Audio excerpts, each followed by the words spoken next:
নমস্কার বন্ধুরা, সুলেখা রান্নাঘরে। তো চলুন একটা নতুন ধরনের রান্না করে দেখাচ্ছি। কচি এঁচোড় দিয়ে কাবলি ছোলা দিয়ে বানিয়ে দেখাচ্ছি। মাংসের মতন পুরো খেতে হবে, দুর্দান্ত। কিভাবে রান্নাটা করছি আপনাদের সাথে শেয়ার করছি।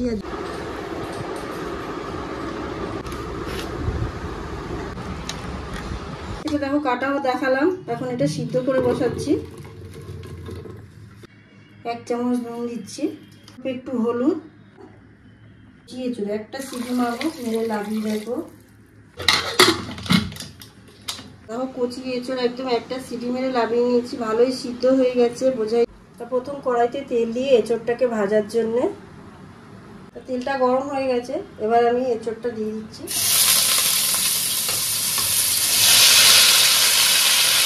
এঁচোড়টা ভালো করে ভেজে নেবো, গ্যাসটা জোরে দিয়ে। এঁচোড়টা দেখো পুরো 5 মিনিট ভালোভাবে গ্যাসটাকে জোরে দিয়ে পুরো ভেজে নিয়েছি। ভাজা হয়ে গেছে, লাভিয়ে নিলাম। এঁচোড়টা ভেজে নেওয়ার পর অল্প একটু তেলও ছিল না, পুরো এঁচোড়টাই নিয়ে নিয়েছে। তেলটা গরম হয়ে গেছে, ফোড়নে দিলাম গোটা জিরে, রসুন, লাল লাল হয়ে গেছে। দিয়ে দিলাম এইখানে একটা বড় সাইজের একটা পেঁয়াজ কুচিয়ে। পেঁয়াজটাকে ভালো করে ভাজবো। দিয়ে দিলাম, পেঁয়াজটা দেখো লাল লাল হয়ে গেছে। এবারে দিয়ে দিলাম একটা গোটা টমেটো। এবার একে একে দেখো লঙ্কার গুঁড়ো দিলাম। আর যে যেরকম ঝাল খান সেরকম দেবে। অল্প একটু জিরের গুঁড়ো দিলাম, ধনের গুঁড়ো, কষবো। স্বাদ অনুযায়ী চিনিটা দিয়ে দিলাম। ভালো করে দুটো একসাথে এঁচোড় আর কাবলি ছোলাটা ভালো করে কষবো।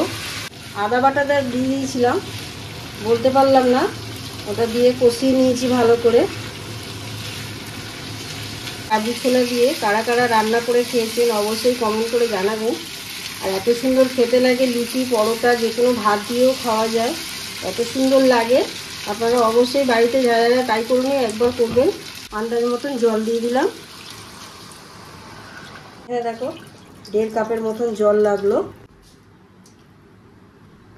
5 মিনিটের জন্য ঢাকনা দিয়ে রেখে দিলাম। 5 মিনিট ধরে গ্যাসটা জোরে দেওয়া ছিল আর ঢাকনা দেওয়া ছিল, ঢাকনাটা খুলে দিলাম। বাড়তি শুধু গরম মশলাটা, এখানে আমি বাটা গরম মশলা ইউজ করছি, গন্ধটা খুব সুন্দর হয়। একটু সিমে রেখে দেবো। দেখো তরকারিটা পুরো রেডি হয়ে গেছে, তো আমি পরিবেশন করে ভালো করে দেখাচ্ছি। রান্নাটা পুরো হয়ে গেছে, দেখো তৈরি একদম। আর দেখে যদি ভালো লাগে অবশ্যই চ্যানেলটাকে সাবস্ক্রাইব করবে, লাইক করবে, কমেন্ট করতে ভুলবেন না।